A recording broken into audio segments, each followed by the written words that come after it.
Welcome into the Pats Nation. I'm Corso. Catone is here. Joe's with us in the booth. You are watching us on YouTube, listening on iHeartRadio, Apple Podcast, anywhere you podcast, you're going to catch us. And when you're on YouTube, make sure you check out our short reels. Give us that thumbs up. Give us subscribe. Give us the like. That's what we're looking for. Give us a comment. We'll read it on the show. And make sure you're getting in touch with us in our heated hotline, 855-313-PATS, P-A-T-S. It's a message line. I know we haven't played one in a while. I get it. Jen, relax. We're getting your messages. Okay. But there's so many of them are the same that we're just putting it into a segment. So, you are being heard. But you can email us too in our mailbag, corso.catone@gmail.com. We got a busy one today in QB breakdown. Hey, Maye versus Daniels. They had joint practices. They squared off, and we'll talk a little bit about that. And in Weekly Rewind, want to talk about that joint practice with Washington. Want to talk about some of that scrimmage and go back even a week and discuss some of the details there. And in Pat's preview, we're going to talk about this preseason game. Now, we're recording on Thursday, so the game hasn't happened yet. But I want to talk, Mark brought this up on Corso and Catone. And Mark, I want to talk a little bit about these preseason games versus these joint practices and what should we really be tuning into. So stick around for that. Hi, guys. Good morning. Good morning. Yeah. Good morning. How you feeling this morning, this fine Sunday morning, gentlemen? I can't listen. It's football season. We got to feel good. Well, we got a few, another month maybe, and it's not for real. It's not for real. Show the fans how to start it up because we want them to be here with our pregame show. Absolutely, and that will be 8 a.m. Eastern every Sunday morning, and you're gonna, we will be the first pregame show for the Patriots, and this is the real one. This is the one you want to listen to. Yeah. We can start talking about our Sunday sniffs and everybody else, like that. So, but first, let's talk a little bit of Maye versus Daniels, guys. You want to do that? You want to do it in QB breakdown? Let's do it.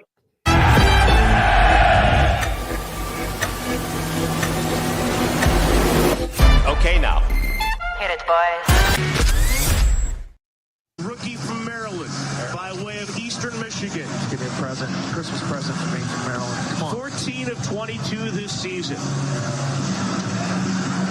Come on. He's missed 4 of his last 7 field goal tries. 56. He will have an opportunity from straight on 56 yards away from victory for the Patriots. Cardona over the football. Behringer's right knee is down. He shows Cardona his right hand. Ryland waits, leaning forward in the stance. The snap, the spot, the kick clears the line. Sailing to the uprights. The kid is good! The kid did it! With 2 seconds to go, Ryland has given the Patriots a 26-23 lead here in Denver. And he's mobbed by his teammates on the far side.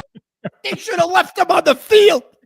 Not let him get on the plane for making that. Of course, was Bob Sosi and Scott Zolak with the call in 2023, the game winner on Christmas Eve that ruined our Christmas. Okay, when the Patriots won that game, and it took them between 1 and 3, right? That was the difference between picking 2 and 3.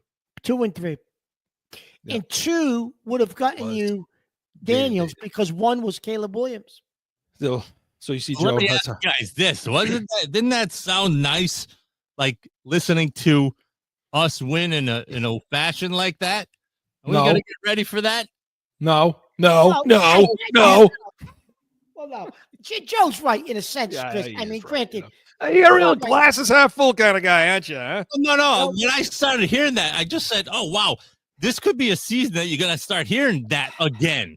Because when's the last time you heard one of those types of games about the Patriots? Well, so Mark. You're right, Joe, but that's not why he played it. No, I know. I just okay, guys. So no, you should get excited. It's good. You're thinking along the lines. You're not a miserable cynic like me.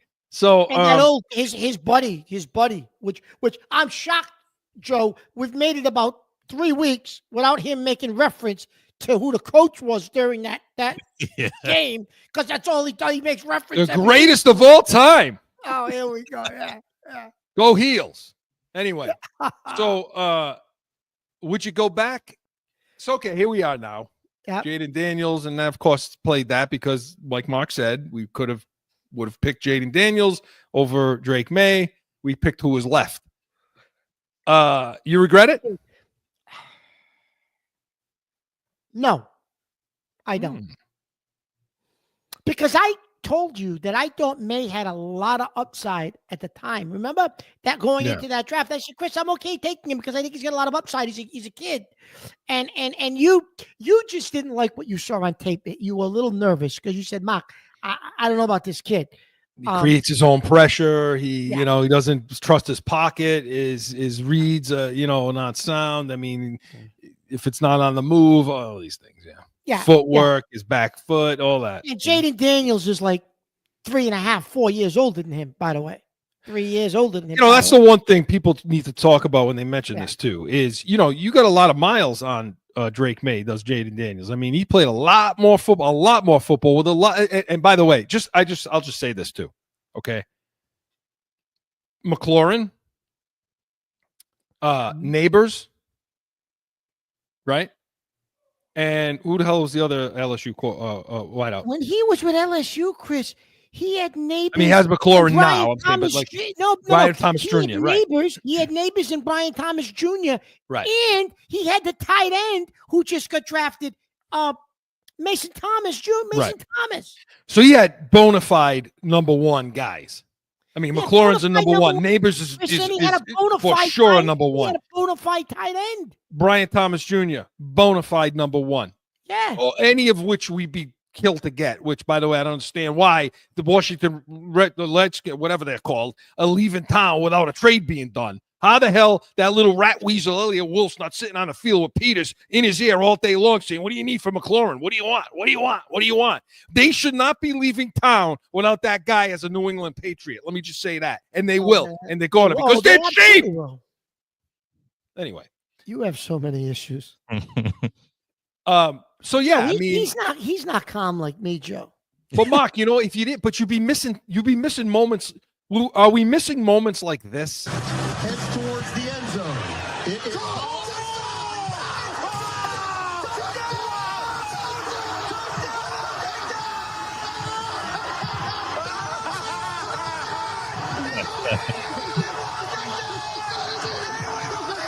Nobody knows what that is.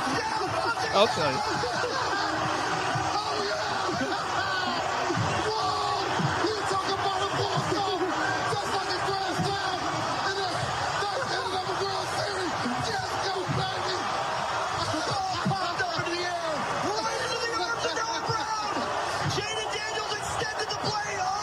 Oh, that's the Hail Mary.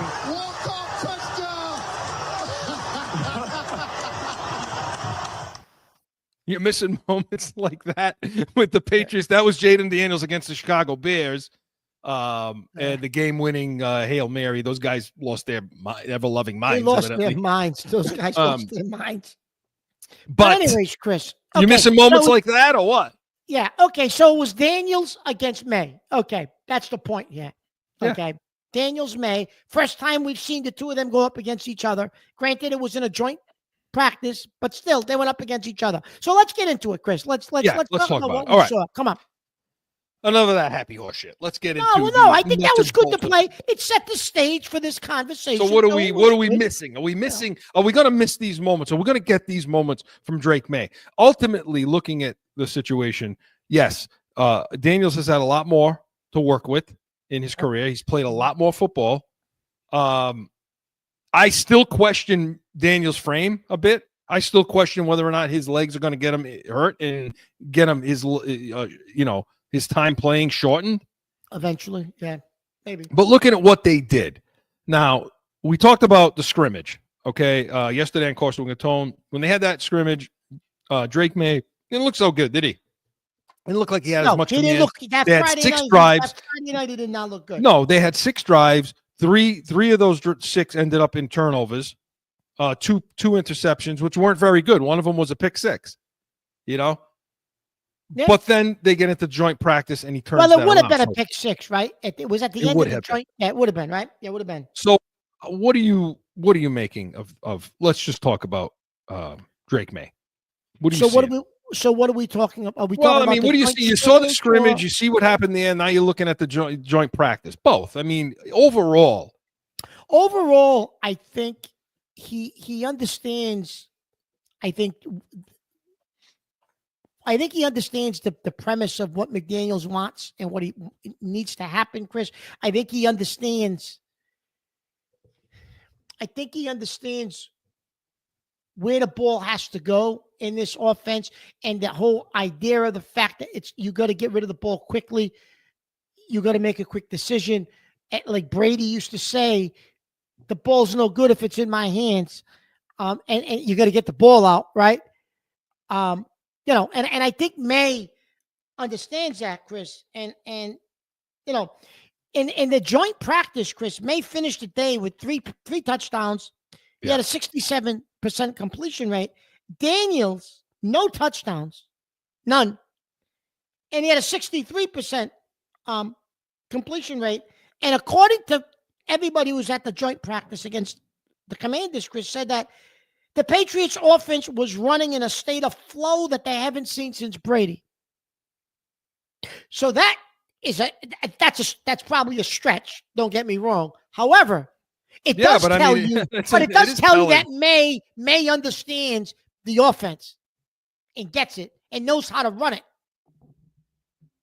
Yeah, no, listen, he looked good. He looked good in the joint practice. He did. He bounced back. Like we said, he was 15 to 21. 4 of those 6 were drops, and perfectly placed balls too. I think Henderson had 1. Hollins had 2. I think Pop Douglas dropped the ball too. Henderson's Chris was in the end zone too, right in his hands. Right, He dropped it was right in the breadbasket. I mean, so what I like that I'm seeing, yeah, I was nervous after that scrimmage a little bit, because what I was concerned about was that he did the thing that he was doing with the checkdowns. When he's throwing those short passes, it's like he's throwing it about 800 miles an hour and bouncing it off guys. Mm-hmm. He can't seem to get himself under control to get the touch enough to hit those little checkdowns, to get those touch passes that are needed so those guys can feel the ball and then go. And it was bouncing off pads and things like that. It seems that he's corrected that.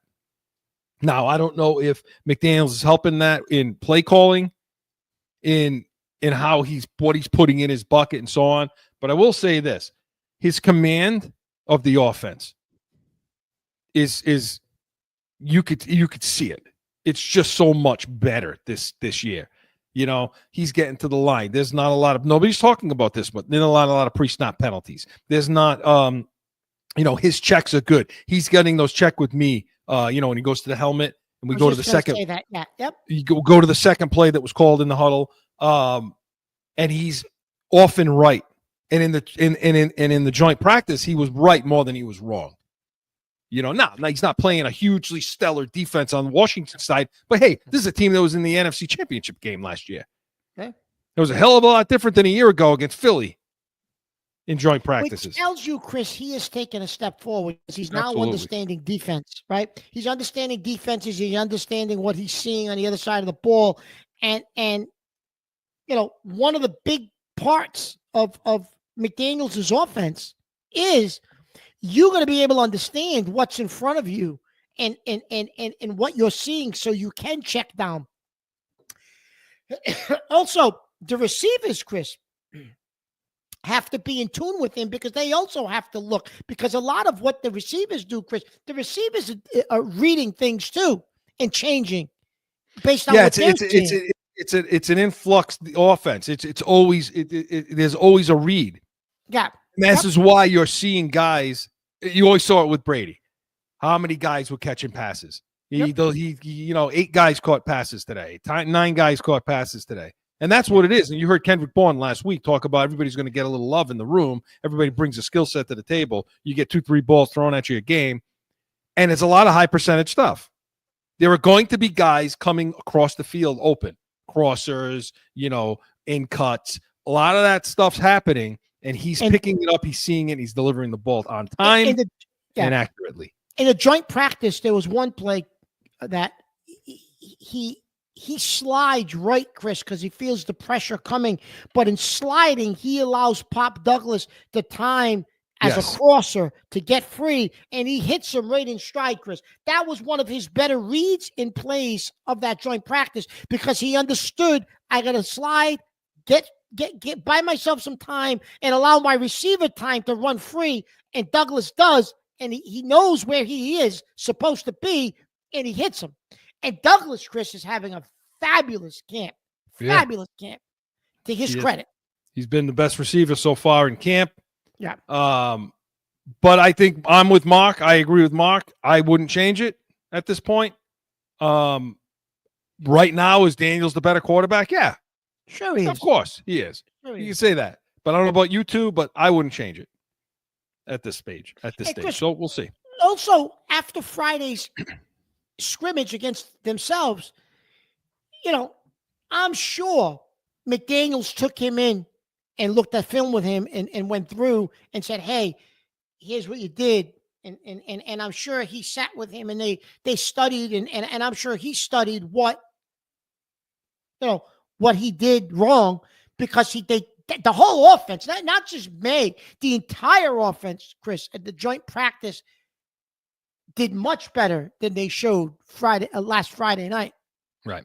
And so between the two of them, I thought Drake Maye had the much better day than Daniels did. And they say, well, McLaurin wasn't there and he's not throwing anybody. I don't want to hear that excuse because who the hell is Maye throwing to? Diggs pretty much didn't take part much. And, so who the hell, why? Because Exactly. Maye's throwing to somebody? Yeah.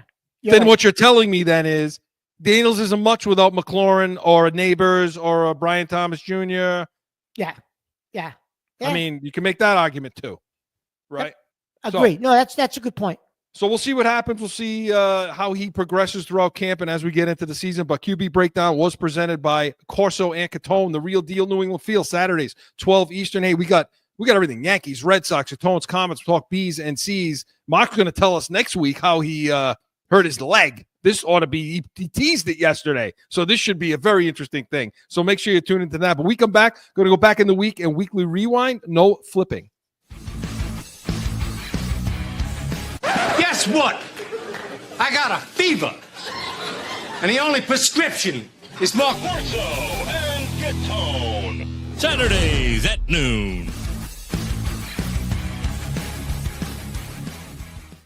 Back in with more Pats Nation. All right, we got to talk about the rest of the offense, the rest of the defense, and the week that was. We're going to do it in Weekly Rewind, and we're going to do it right now.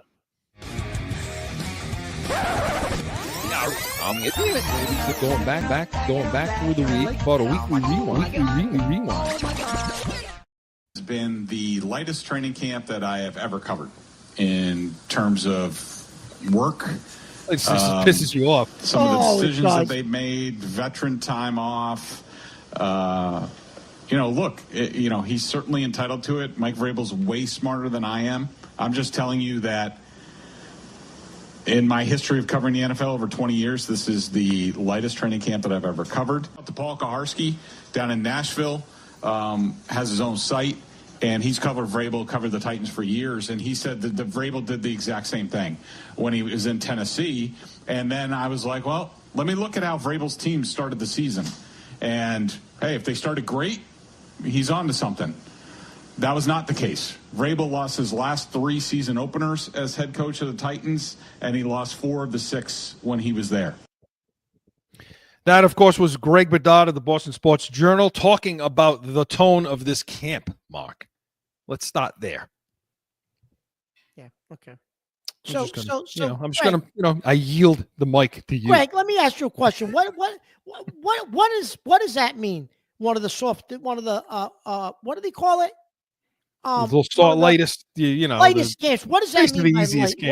What does that mean? Easy, Greg. What does that mean? Why? What makes it light? What are they not doing in your 20 years? Because you put the pads on. Did you play? He must have played. Maybe he put the pad. He didn't play. Listen, did he put the what is he doing? What are they doing that makes it one of the lightest camps you've seen in 20 years? Why? Because you are all praising. They were kissing his feet. They were licking his hands after that win against Cincinnati.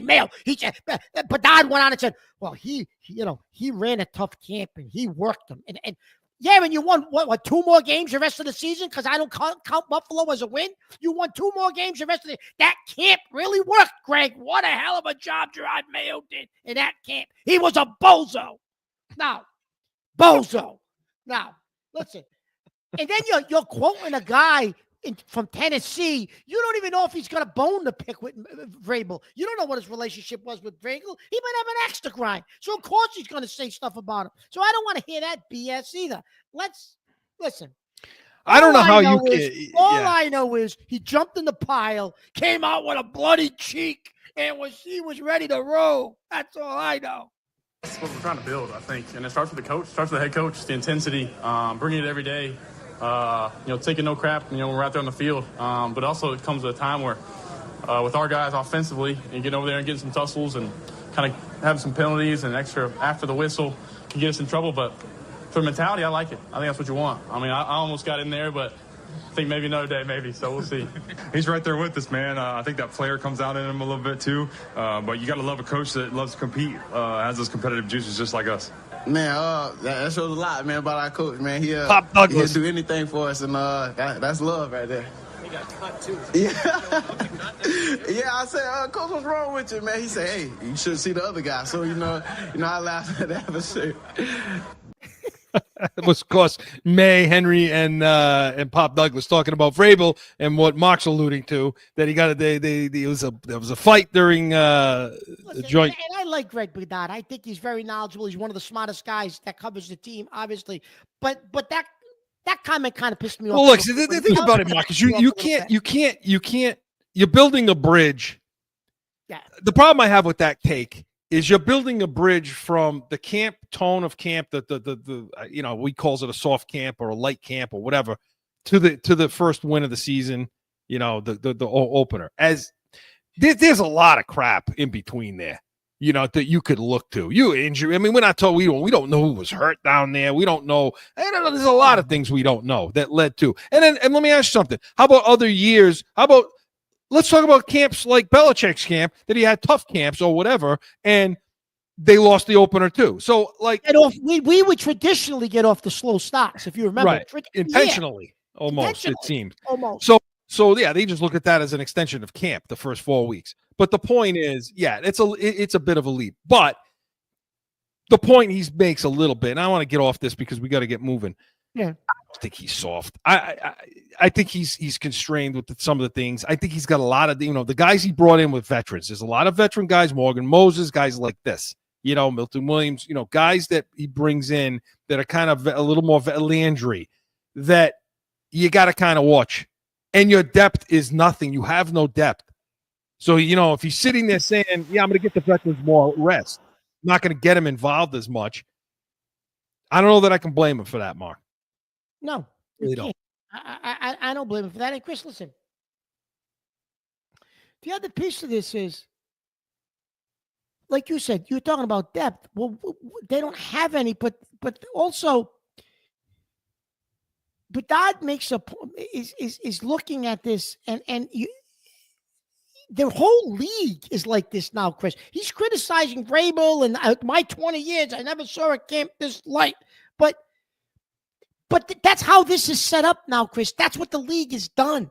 In other words, you can only practice so many days with pads. Then you're going to have so much time off. And then, the rest of the whole league is gotten like this, Chris. It's a Mark, league. Yeah. Okay. But to push back a little, I want to play it. We don't have to play it all, but did this take bother you? When they were turning the ball over in that scrimmage and they looked the way they did, the time to come out and basically put these guys on the carpet. Mm-hmm. And this is what he says. Kind of sloppy, a couple of interceptions. Ramondre put the ball on the ground. Just curious. Yeah, the turnovers. I thought this is the time to say, you can't have that. We can't have show them that. The turnovers are certainly going to get us beat. We had some passes that should have been caught. We had some. Almost like he's tentatively. I got to criticize. I would say decisions, right? I think, and hopefully, when we ask a receiver, run a play like that if it's not there, there's other ways to get out of the play, and you could continue to run, it's out of the pocket, he can throw it away. So those are great things to teach on in those specific instances. And Ramondre, make a great cut and you break through. Know that every team in the league is, and hopefully ours is one of those teams that, the guys coming to the ball and they're. So yeah, listen. My point is to you, the tone of that. Like, does the tone of that bother you a little bit? Like, I mean, you got a guy that's been putting the ball on the ground for 2 years straight in Ramondre Stevenson. Now, unless he's sitting there saying, I don't care about this guy, because Trevion Henderson's going to be our guy and Gibson. Like, but he's still running with the one. So, I mean, shouldn't there be more irritation? Yeah, I guess you'd like to see a little bit more irritation, but here's my take on that too. Okay, you don't know what was said behind closed doors, what was said in the film room after the fact, after that scrimmage, because hey, they looked like a different team in that joint practice than they did in that Friday night scrimmage, Chris. So whatever he did and whatever strategy he used coming out of that worked, because the offense looked like a machine, a well-oiled machine, ready for opening day. You just love Vrabel like I love Belichick. You're over there, No, listen. You're pulling your pants down for Mike Vrabel now. Oh, shut up. My other thing is, he's also taking the opposite. Here's what I'm going to say to you. I don't think that we quite truly realize, Chris, what a clown show that locker room was last year. Oh, no, yeah. How much of I a lack of I saw that walkthrough. How much of a lack of respect I think a lot of those players, I know the media around here, everybody's still playing for Gerard and they respect him. I don't know about that. And we talked about that during the year, Chris. He was calling guys out all year.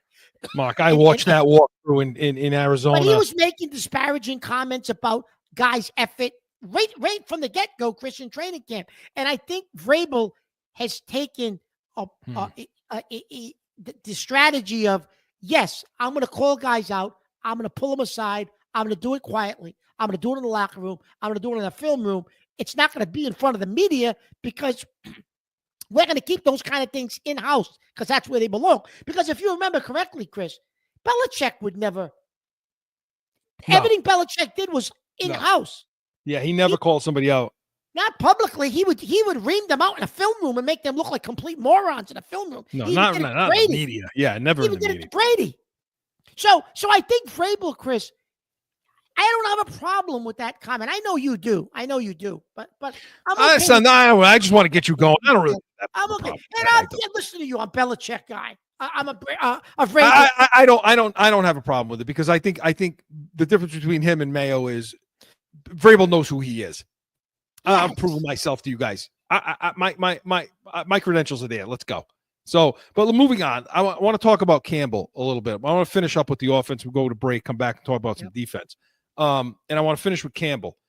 Okay, so up and down, right, to say the least. I mean, he had a tough week. The week of in stadium scrimmage, inter-squad scrimmage, a real tough time. He had a tough time with those outside-inside moves. Okay, but then it seemed that he cleaned it up. And a lot of talk was about, the arm length. Dietrich Wise, who was going against him in the in joints, said no one has, humbly speaking, no one has my length, but he has really good hands. Yeah. What about his arms? Look, I face tackles who have short arms before long arms. It's not about the size of the tackle, about the heart. So he has that. Yeah. So look, whatever he was doing, whatever he was having issues with, he cleaned it up at least for that day. And Wise said he has good hands, Chris. Yeah. Does that make a difference for a left tackle? In your opinion? In his hands? Yeah. Oh, yeah. Oh, absolutely. I mean, hand placement matters. Punch matters. I mean, it isn't even – it's initial and then reset. You know, what I've seen him clean up, okay, and I'll leave it here, is I've seen him clean up the ability to reset within the same play. So, you know, So what does that mean, Chris?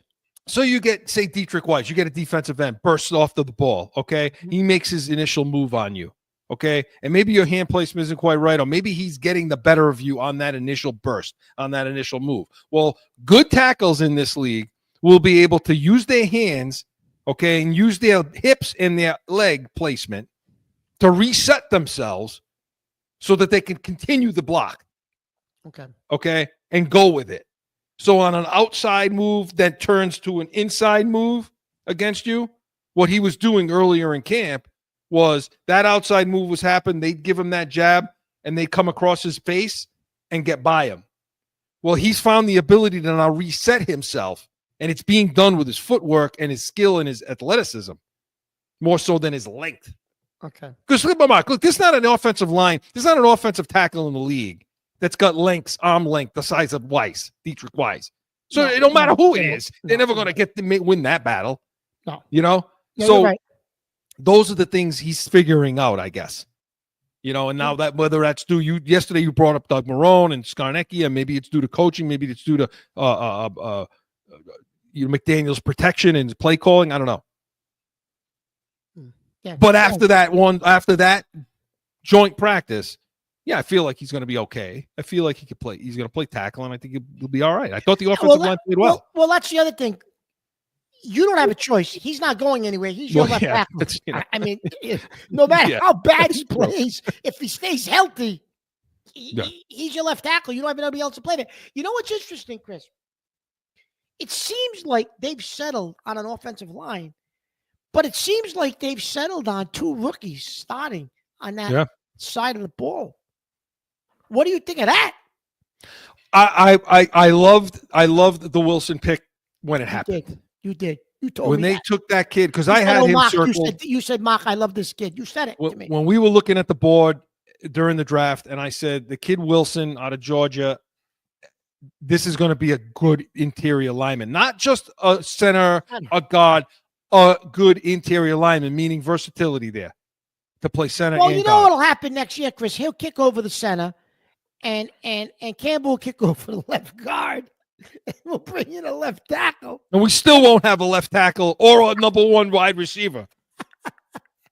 Huh? No, this kid Wilson. Sitting at 7 wins. This kid Wilson looks like he's a player, Chris. He is. He is. And so they got to solve the swing tackle issue. They have a serious depth problem. Now maybe Lowe comes back and provides that. They need depth. Lowe to come back because they do. Because have a Marcus problem. Bryant, I couldn't think of the name yesterday. Marcus Bryant, okay. Now he's been working over there. He's the kid, Chris, I like. Remember I said to you the 7th rounder out of Missouri? We both said, this kid's a player, you know. He should have never dropped to the 7th round. Yeah.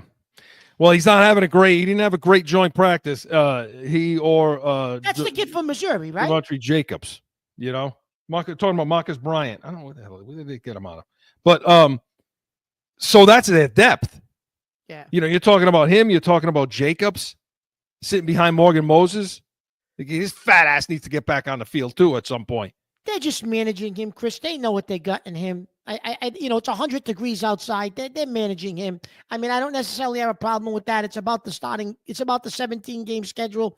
I think, I think they're being smart with him. They're managing him, and they know what they got. He's such a veteran. What's he going to get out of a joint practice? Really, you know what I mean? And I say that fat ass with all the love in the world, because I'm on the other side of this camera, and if he was in front of me, he could grind me into a fine powder. You know? Well, wait a minute now. The guy that you used to refer to in those terms was our starting left tackle. Oh, and nobody was worse than him. Nobody was worse than him. You know? That slug. That stupid slob. You know? What the hell was his name? That stupid slob. You don't even remember his 77. name. You know? 77.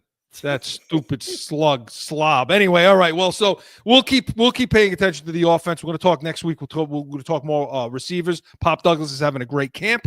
Yeah. Okay, so pay attention. The two receivers Mark and I like, Booty and Douglas, are emerging as the top receivers right now for this team. along with Diggs. So and you those said, Chris, before the season's over, they're going to be two. And they're going to be two of your top receivers. They're probably going to be 2 and 3. Diggs. Yeah, you said that. You said, Mark, they're going to be 2 and 3 before the season's over. You watch, and I think they're going to be right. In McDaniels' offense, you said that. Your 3 starters are going to be Booty at the X, Diggs, and Douglas in the slot. Imagine that. Those are going to be your starters in week 1. So you heard it here. That's what's going to happen. But when we come back, we want to talk about the defense. But with this portion of Weekly Rewind was presented by Corso Law Group, corsolawgroup.com. We come back, stick around. Defense. No flip. No one ever thinks they will be in need of a criminal or traffic lawyer, but things happen. Corso Law Group is Arizona's leading criminal and traffic law firm. Call or go online to corsolawgroup.com and talk with these expert attorneys.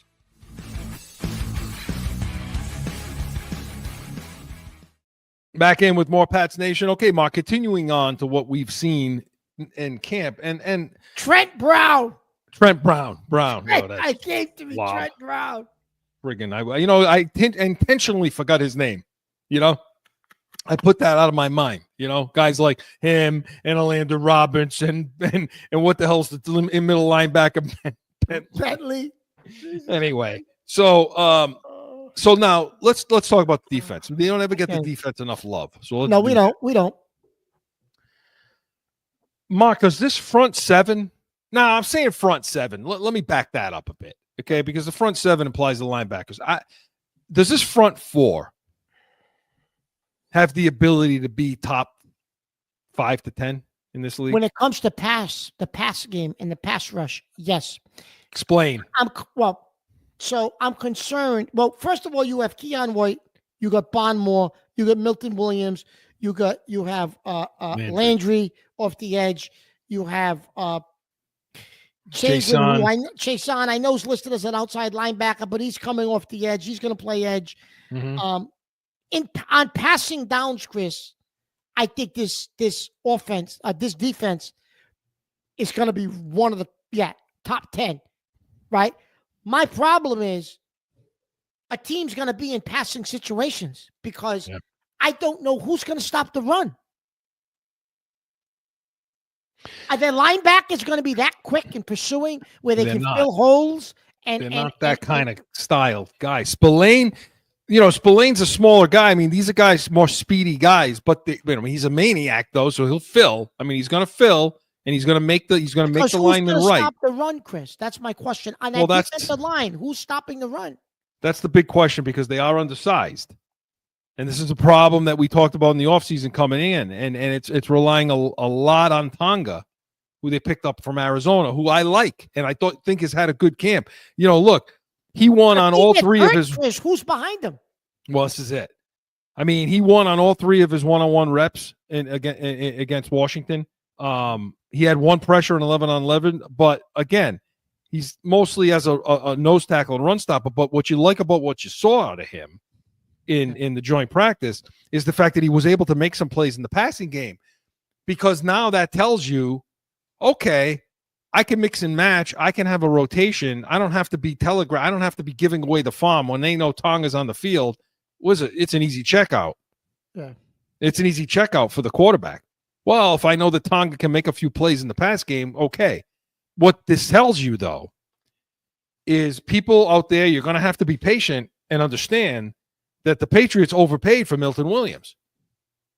They overpaid. He's never going to live up to that contract. He's not going to be a every down play. He's a pass rushing specialist. And maybe he can. Maybe he can do it. Maybe he can give you something against the run. And if so, great. Maybe. But I'm not expecting it. No, I'm not either. And Bondmore, Chris, actually got himself in better shape, lost a little bit of weight so he could become quicker. Yeah. I mean, can he give you anything in the run, or is that basically for him to rush the pass? He's down to 305 now with his length. I mean, I have a serious concern about what I saw in the joint practice as it relates to Washington being able to get to the edge. Now, what's the thing that I talk about relentlessly? At the edge. And they didn't. That's the one thing they struggled with. But Chris, is that on the linebackers? Is that on the defensive end? Who's that? When you're running an even front, it's on the edges. It's on the ends. and the ends were getting overpowered. But yet they can rush the passer, but they can't stop the run. That's what I'm saying, Chris. So are you even going to be in passing downs? I mean, you might be in 3rd and 1 and 3rd and 2s all game long. So they're going to have to see the scheme around it. You're going to have get your linebackers to be able to feel better. Yeah. And you know, it's an issue. It's for sure an issue that's going to have to be, you know, dealt with. Luckily it's a passing league mostly, you know. Yeah. But teams know this. They're going to see it, and that's what they're going to go after right off. So I'm concerned about that, but in the sense of, because like Mar said, against the pass, yeah, I mean, you know, I think these guys are going to have big numbers this year. I do. If Davis and Gonzalez can get on the field and be healthy. Well, that's the other thing now. Talking about some Greg Bedard talked about some position battles is what he was talking about. Campbell, I would say, you know, he's had like a rough week, or at least in my opinion, he had a rough week. But talking to people around the team, they love him. They think that he's doing great, and they don't have any concerns about him. You know, talking not about having low out here battles has hurt things. They tried to do things in the offseason in terms of free agency. Didn't come to fruition. I'm sure they would have rather had that route.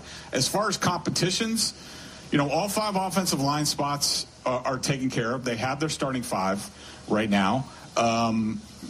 You know, wide receiver down the depth chart, there's battles there for 5, 6, and 7 if they end up keeping 7, which I had on my latest 53. I would say safety, there's a lot of competition. You know, to me, it looks like Kyle Duggar could be on the outs. With Craig Woodson, the rookie, sort of stepping up. They have a bunch of guys at safety, and it'll be interesting to see if Duggar ultimately is on this team, whether he's traded or released. The cornerback spots, there's a lot of competition, but that's about it. So, Mark, the second half of that is really what I want to focus on. Yeah. Because when you coming into the season, you and I talked about the little rat weasel Elliott Wolf and how bad of a GM he is. And lo and behold, these are the guys that I have on the bubble, Mark. And you tell me how Elliott Wolf plays here. Right. I got Bourne on the bubble. I got Strange on the bubble. I got Jennings on the bubble. I got Tavai on the bubble. And I got Duggar on the bubble. What do they have in common? All those guys. Well, some of them he gave extensions to. All of them. Well, not Strange. Strange is still on the rookie deal, right? Is he? Because I thought they extended him. No, I think he's on a rookie deal. All right. Well, it was then Stevenson's the other guy. That's the guy they extended too. And Stevenson's going to make the team. Obviously, he's on the bubble, but it's another guy they pissed money away on that keeps putting the ball on the ground. So say that, but he fumbles again in the joint practice. Right. So looking at the defensive side now, talking about Duggar in the safety spot. We talked about this, Mark. We talked about this was going to be a problem. For the type of defense they're going to play, you need coverage safeties. Yeah. Have you ever seen Duggar be able to cover anybody without without watching the ball go over his head like he's looking at fireworks? Chris, all we were fed coming out of his draft when he was drafted, because remember, he was another guy that was taken sooner than we thought Belichick needed to take him, right? Yes, absolutely. He came from a no-name school. He's, you know. But all we kept hearing was what an athlete this kid is. He can return kicks. He can return punch. He's an athlete, this kid. And, you know, so you were like, oh, wow, maybe this kid can be a center fielder when McCourty goes. But he's not a center fielder, Chris. Where is that athleticism that they all bragged about him coming out of college? I have really, I mean, maybe his rookie year, he flashed it a little bit, but you haven't seen it since. He's a box safety. He's a guy that can play down in the box. But he wasn't supposed to be, Chris, coming out of college, right? That's what he is. Yeah, no, I know. That's what he is. He's too big to play in that cover 2 spot or even in single high. And Peppers is too. And I don't. So when I look at this situation at the safety spot, Pat, do you think Duggar is at more of a risk than Peppers? Oh yeah. No. I mean, like, you mean of getting cut? Of getting cut, yes. Yeah. Oh yeah. Peppers is on this team. Yeah. Okay. Yeah. Duggar, you know, now I think he's a potential for a trade. You know, there's plenty of teams out there that need a guy like that. But I mean, listen, you gave him a bad contract. We said it. There were so many safeties that were on the market when they signed him, and he's on the hook for $14 million. That's tough to trade. That's a bad contract. Who's going to play center field? It's looking like Woodson, the rookie. So you're going to put a rookie back there. Okay. That doesn't make me feel too confident. I know. And we thought coming in, the back end of this defense was going to be a real strength. But safety's an issue. Now, they got plenty of thumpers. They got plenty of guys that can come down. They got plenty of guys that could be that robber guy. And Sky had that be that Sky safety. You know who I haven't heard much of, Chris? Because he didn't play bad center field last year, you didn't think. It was Mapu. I haven't heard anything. No. Nothing. Not a word. Not a single uttered word. Is he struggling? I'm not sure if he's out there. I haven't seen him one single thing on. Let us know out there. Send us in an email, corso.catone@gmail.com. We don't know. Because we don't know. Imagine. But Joe, we're saying we don't know. No, but is he not a fit for this defense? And they just I think he is. I think he's got enough athleticism and speed that I think he can't be that other safety sitting back there. But I'm very interested in Woodson. I like what I'm seeing out of him. But again, there's a depth problem there too, to say nothing about the corner spot, Mark. Now, Davis made his way back on the field. They lost Dial for the year. For the season. Alex Austin has played really, really well. I mean, he continues to, obviously he's repping it with the one because Gonzalez. Sure. Now, Gonzalez doesn't have the brace on the sleeve on anymore. So, I mean, I think he could play if he needed to, but I don't think they're going to do that. And I don't know what the hell Davis' story is. He got back on the field, but that's a guy that's missed on average 4 to 5 games every single season. And you said that when they signed him. You said, Mark, he's never going to play a full season. What do you give him all that money for? Right. So, I mean, it's going to be Austin as the number 3 guy, Marcus Jones, but you better not have any injuries there. I mean, Gonzalez better stay healthy. But because it's all going to be contingent upon that. They just picked up somebody that was, I don't know, that was, I don't know if he was a depth piece. But Dial was having a real good camp, right? He was. It's a shame, It was a shame. And you had liked him coming out of the draft. You said, Mark, I think the kid's got potential. I think give him a couple of years of development. This kid's going to contribute. And you know what? I think he was ahead of schedule, Chris. He was going to contribute this year. He really was. Yeah, I mean, with the right coaching, he was. And so you lose that there. So, I mean, you definitely have a depth problem. The back end worries you then. The back end's worrying me right now because. Can Peppers play center field? I mean, they're going to have to. They don't have a ton of Hawkins you're talking about. You got some other guys that you could try to plug in there. But I think Woodson's going to end up settling in at that spot. I do. Mark, you got to start icing that leg. We got to need you out there. That's it, buddy. If you need me out there, Joe, that's a major problem. That's it. Strap up, suit up. Let's go. You're in. What about the linebackers, Chris? How about you? Have we heard much of Jennings? I think with Jennings, it's funny because I think Jennings is playing okay. I think he's playing all right. I don't see any big, huge problems with him. The issue is that's a spot where there's a lot of depth. So is he going to see time? I mean, that's going to be the issue, with him is he's not, and is he a fit for what they do? Because he's not really an edge guy. No, he's not. Like that. Like, you know what I mean? On that end spot, like a Landry. So is he really not a fit? So that could be a guy that ends up, but interior wise, I mean, look, Spillane, I don't think Tavai makes the team.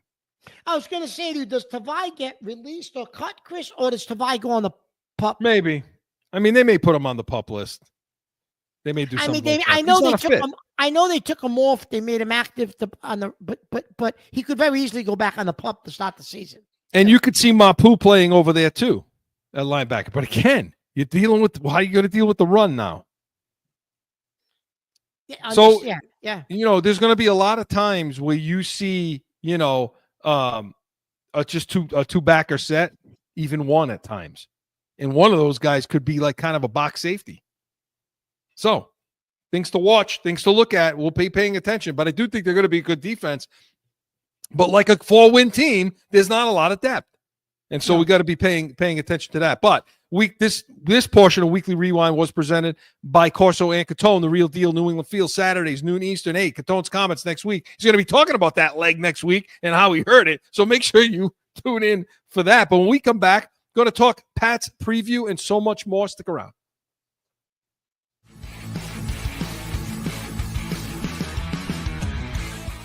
No one ever thinks they will be in need of a criminal or traffic lawyer, but things happen.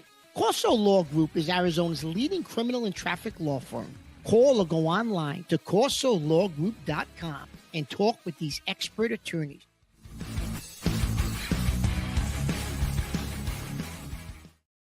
Again, focused on today, and they'll get a lot of reps today, different situations, and again, I would say most everybody that's healthy should expect to play in the game. How long they'll play, I don't know, but we have to prepare to play in football games and prepare to win football games. So that's the mentality that we're going to take. So that was Mike Vrabel talking about the preseason games. Okay, so now he makes it sound like they're going to give Maye at least a couple of, maybe a possession or two, maybe, right? Now we're recording on Thursday, so the game hasn't happened yet. By the time you're seeing this, it will have happened. But generally, I want to talk about why I'm playing that. Okay, should what's your feeling on this? Should they be playing?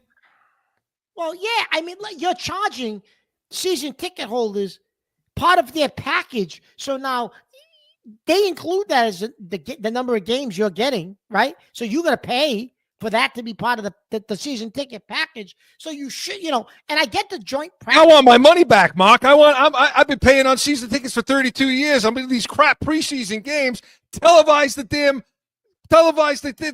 the Washington. Yes. Right. Yeah. So the joint practices, I know it's 11 o'clock in the morning. I know it's 11 o'clock in the morning, but why can't you tape it and air it? Right.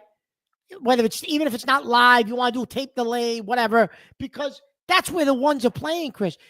Maybe they get 2 snaps Friday night, maybe 2 possessions, maybe, and they'll pull Maye and those guys. So the fact that they're charging season ticket holders for those tickets, it's a farce. They need to figure something out because it's getting worse and worse. These guys are playing less and less in preseason games because they're getting all their work done in these joint practices, Chris. Yeah. And listen, I can't blame the football minds. I can't blame Vrabel and these guys for saying, I'm not putting these guys out in harm's way for this crap. Look, the bottom line is, okay, look at it this way. Morgan Moses, right? This has been basically a country club training camp for him. Okay. He comes in for a couple of plays. He goes and sits out. Yeah, okay. Because they know that Marcus Bryant backing him up or Jacobs or maybe Lowe. I mean, they got a problem if that guy goes down, right? Yeah. This guy's not going to see the field. So you're not going to have your starting right tackle out there. Chances are Owinu, guy like that, he's probably not going to see the field. Even a guy like Campbell, how long you want to keep him out there? You can't take a chance somebody rolls up on him. You don't have any other left tackle. There's nobody else. Or how about Bradbury? He's dealing with injuries. He's not. You're going to stick him out there at center? Okay. No, so now it's so when you go into these preseason games. Hey, Chris, what we're talking about right now, these guys even on the offensive line, they're not going to play because you're going to protect them. Well, then, if that's the case, you're not putting Maye out there with a makeshift offensive line either. That's the point I'm making. So if you're not going to put these guys out there, now you're going to put your starting quarterback out there with Ben Brown playing center? Get the hell out of here. You're going to get his ass kicked. Just so you can – look, in joint practices, okay, you got control. You can control your quarterback getting hit. You're not going to get touched. You know that, okay? You can control the flow of the offense. You can control the situations, all of that. And you could try to simulate the same kind of energy and the same kind of game speed. Now, but what you forget is, Maye's out there for, say, 30 reps. Okay? That's half a game. Usually you get about 65 offensive plays. Joint practices. Yeah. Yep. That's like half. That's like playing a half. Yeah. Under control. Now, is it perfect game situations? No. Okay, it's not. I get that. But the days of you're healthy, you play. It's a football. Football players play football. Football. I mean that shit's gone, Mark. I mean you just can't operate that way anymore. And it pisses you off that the ownership, these goddamn greedy bastard owners. And you talked about this yesterday on Corso and Catone's comments. It was a good one. Go back and listen to it if you didn't hear it already. about ESPN taking over the rights for something for the NFL Network. The red zone and these owners, put the same amount of money for the tickets I've been paying for these preseason tickets are the same as the regular season. They try to sell it like it's a real game and it's not, and all that stuff. It's disgusting. They're pigs. Pigs, Mike. Oh, listen, Joe will be there Friday night because he's gonna see Brady's statue, right? There you go. That's right. Maybe the statue could get on the field and throw a few passes. I was going to ask you guys this earlier. I'm kind of hoping that I know they're going to ask Drake Maye, did you talk to him? And I hope he does. I hope he gets a chance to get a little bit of, some pointers. Well, Brady will try to make it a point that, he may not do it publicly. He'll make it a point to see Josh, I'm sure, right? It won't be publicly because, he's got the Fox gig. He's part owner of the Raiders. But he'll make sure he gets to see, he'll see Josh and those, and even Vrabel. He played with Vrabel, right? So, he'll make it a point to see those guys, but it won't be public. They'll do it behind the scenes. You know what I mean?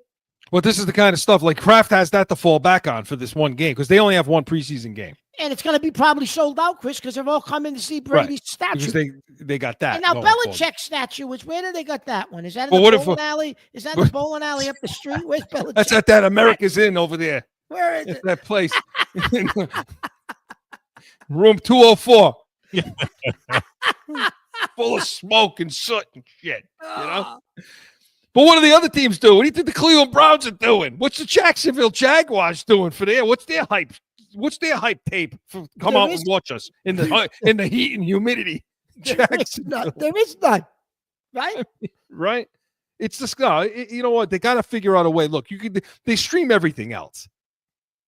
Give me the ability to watch that joint practice. Yeah. I want to see you're that. Right. No, you're right. They should. They really I'll should. pay for that. Yeah. But I want to pay 50 cents for those tickets that you can't give away on a Friday night over there. Have fun, Joe. No, but Joe, the weather's supposed to be good. But it looks good on you. The weather's supposed to be good, Joe. You people have a lot of issues. Go enjoy yourself. Maybe have a beverage, ice water or something. Yeah, I'm not promoting anything else. Just an ice water. Yeah.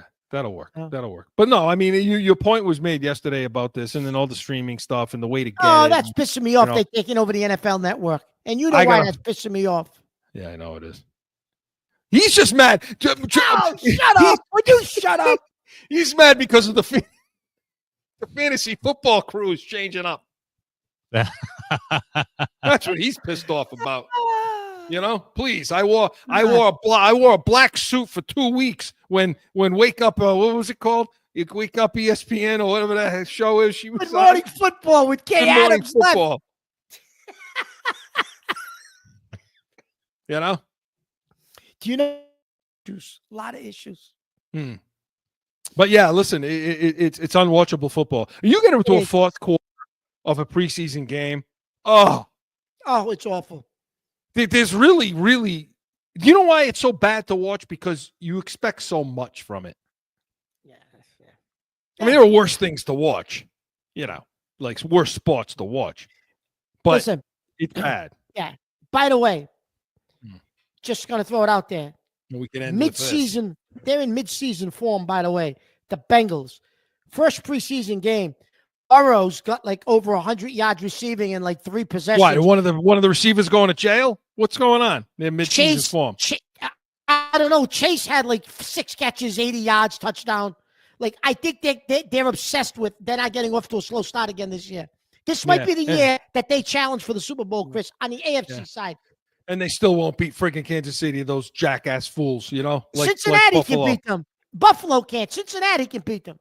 Well, we'll leave it there and we'll pick it up. And by the way, hey, stick around because in the next couple of weeks, we're going to have our picks before the season begins. You're not going to want to miss that either. But the Pats Nation was presented by Corso and Catone Saturdays, noon Eastern. We're going to have Yankees, Red Sox, Catone's comments, Pats talk, and so much more. Come back next weekend, 8 a.m. Eastern.